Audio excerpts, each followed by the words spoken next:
திருச்செந்தூர் அருகே அங்கன்வாடி பெண் ஊழியரின் வாட்ஸ்அப் எண்ணிற்கு ஆபாச படம் அனுப்பி பாலியல் ரீதியாக தொந்தரவு கொடுத்ததாக மதபோதகர் மீது போலீசார் வழக்கு பதிவு செய்துள்ள சம்பவம் பரபரப்பை ஏற்படுத்தியுள்ளது.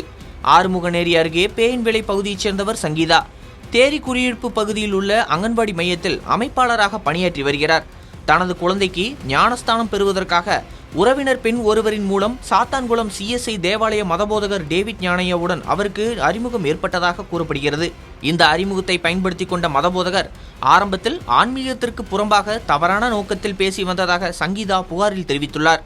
மேலும் கடந்த சில நாட்களுக்கு முன்பு ஞானஸ்தான சான்றிதழை பெற்றுக்கொள்ள வருமாறு மதபோதகர் தொலைபேசியில் அழைத்ததாகவும் கூறப்படுகிறது.